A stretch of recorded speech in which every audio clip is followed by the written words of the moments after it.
What's good? What's good? What's good?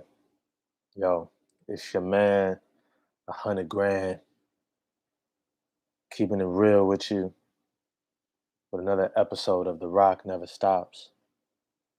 Continuing on our series, My Favorite Thing About Your Favorite NBA Team. Today, we get down on the Golden State Warriors. I'm going to be real with you. Like I said, keep it 100. I'm from the Bay Area. I stay in Oakland. The Warriors haven't always been, especially lately, easy to really root for and get into. I know there's fans for the Warriors who just gonna be Warrior fans no matter what. I'm not that guy. I don't just rock with you just because you local or because I have some past affinity to you. Like those teams from the past ain't the teams today.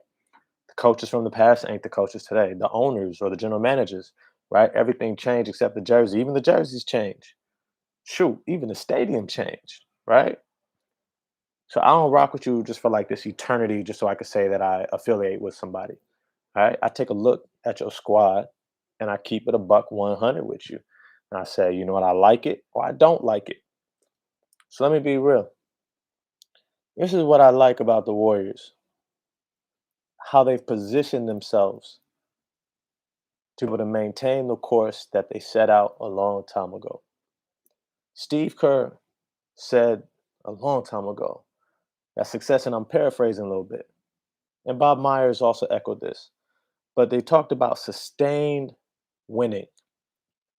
And they said that for them, success looks like becoming the type of franchise like the San Antonio Spurs. The Spurs, who had a generational talent in Tim Duncan, coming off the heels of David Robinson and his inability to get them over the hump, lucked out in the draft, got the number one pick, won a championship the very next year with Tim Duncan and David Robinson. Right? Duncan era officially began. And it ended with 5 NBA championships,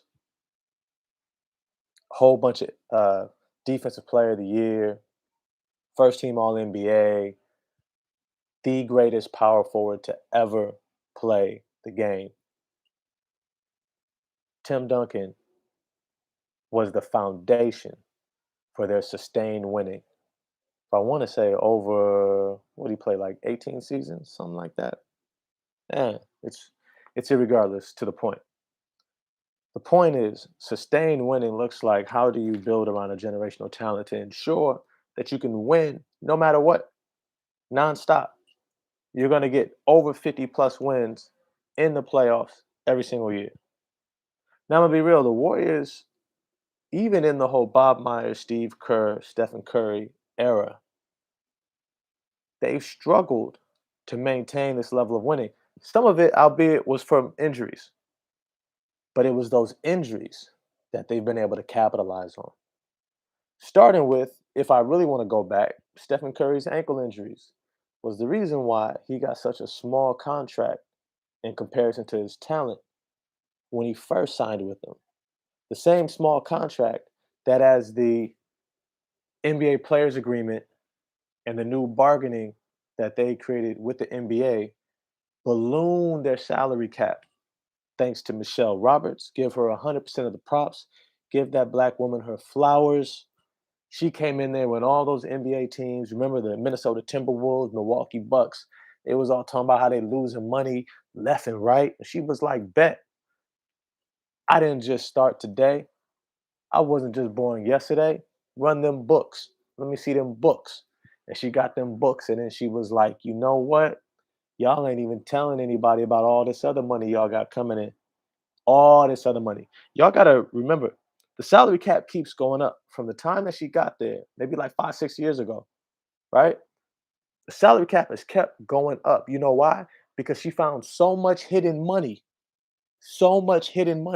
and opportunities for economic growth that they said, look, either we do it from day one and balloon the salary cap like 50, 60 million right now, 70 million. I can't even, y'all look it up. Put it in the chat. How many millions that the salary cap went up from the time she got to the NBA Players Association to today? She saw all that money back then and was able to ensure that they got it written into the new players agreement to say, look, we scaling it up every single year by this percentage until we get to this, what, 51-49, 50-50 split, right? So it keeps going up. That money's been there, right? But that allowed the Golden State Warriors to capitalize off that influx to be able to get Kevin Durant, sustained winning, sustained winning. Then Stephen Curry gets hurt, Klay Thompson is hurt, and they was like, freak it, we gonna tank. People didn't think they were gonna tank. I already explained in an earlier video how you know if your team is actually trying to win. They didn't have no veterans. They wasn't tripping. They're like, yeah, we'll let Steph do his thing, but we're gonna wait for Klay to come back. Right? So then they go play out that season. Steph's out, Clay's out, Draymond is in and out. They tank, and then they get James Wiseman. James Wiseman, do not be mistaken. He is a generational talent. He's a generational talent. Had the NCAA not been on some bull, he would have played out a season with Penny Hardaway and the Memphis Tigers. He would have been the number one pick, likely. He would have been the next DeAndre Ayton. Y'all would have been looking at him like, yo, this dude is incredible. Or if the NBA had just started the G League Ignite opportunity team a year prior, right? He could have been on that squad. Even if he came in late, they would have still picked him up. Oh, yeah, we got a spot for you. Kick off this NCAA All Star that we know isn't going to go into the NBA, right? They would have brought him in. He could have continued his development, but instead, he's out for all that time, then gets no summer league and has to start from day one, not having played in over a year competitive basketball, right? So his development was a little skewed. But then also that season, Klay Thompson tore his Achilles. First, he tore his ACL in the NBA Finals. Then he tore his Achilles in the offseason. Now the Golden State Warriors are looking at another season without having their championship core together. So what they do? This I didn't quite agree with. They decided to still try to win. Now I get it. Stephen Curry was like, "Yo, man, hey, I'm trying to win. I got a legacy, and y'all not about to just, what I'm saying, have me with a bunch of DNPs and try to say I have back spasms. Like I want to compete." So they said, "Cool," but it's what they also did. They were still tanking. Y'all may not believe it. Let me explain. If y'all seen the earlier video, they still didn't bring in veterans, and the ones they brought in weren't making a difference. They gave Jordan Poole a whole lot of playing time, Eric Pascal until he got hurt. They were playing a whole bunch of guys, Damian Lee, right? All these minutes to see if they could develop. But this is where I felt like they went wrong. If they were going to go that route, they should have made sure that they invested more in James Wiseman. Now, I get you want him to learn how to play winning basketball, set solid screens, move his feet correctly, rotations, offensive scheme. I get all that. I get all that. But damn it, run some more pick and roll. Get that man involved. Give him some more touches. Let him shoot the three. He has a stroke. Yo, he literally, if you watch James Wiseman play, you just watch him physically. He reminds you of a Giannis Antetokounmpo, league MVP, NBA Finals MVP, NBA champion. That's the talent you got in a 7'1" center, 7'6" wingspan, can outrun most of your guards, can snatch, block a shot, snatch the rebound, and advance it up the court, just like Giannis. Great agility for that size, length to finish or dunk on just about anybody, and he's got the touch to shoot threes. Why are you holding him back? Why are you holding him back? But I digress. I digress. They're still sticking with a plan, seemingly. So then you have this transition where they're kind of like trying to compete, but not really all the way invested, and at the same time trying to compete just enough to hamper James Wiseman's development. But it pays off again because somehow, the stars align and Jonathan Kuminga and Moses Moody fall into the Golden State Warriors' laps. Oh my goodness. Oh my goodness. How did this happen? Jonathan Kuminga was an 18-year-old playing against grown men in the G League. People still think of the G League as the D League, as the developmental league. No, it's not. It's NCAA All Stars who are trying to make their way into the NBA, or players who have fallen just out of the NBA trying to make their way back in. These are NBA players. These guys would be starting overseas in the Spanish ACB or the Euro League. They'd be killing, but they're trying to make their way into the NBA so they stay in the G League. And Jonathan Kaminga, at the age of 18, is made the number one option of the G League Ignite squad. At 18, at 18, bouncing grown men off of him, bouncing them, looking like Amari Stoudemire or Kawhi Leonard in their primes, dunking on their head, pull up jumpers, great footwork in the post, up and under, kick out assists, hitting threes with a smooth looking stroke. And somehow, this freak athlete with a man child's body at 6'7", 7-foot wingspan, 30 something, close to 40-inch vertical, right? And the killer mentality of a number one scoring option falls to the Golden State Warriors, along with Moses Moody, who's another lottery talent. All of a sudden now, you got the Golden State Warriors in this unique position that San Antonio Spurs tried to figure out how to manage. Tim Duncan, Manu Ginobili, Tony Parker, you're fading, right? You're fading. You're not gone, but you're fading. And here comes Kawhi Leonard. Here comes Kawhi. And Kawhi is a monster. And they're like, yo, if this dude can transition just right, we could be big time. So who they try to bring in? LaMarcus Aldridge. Like, yo, we gonna partner y'all up to continue this thing. But we all know how that unfolded. He had an injury.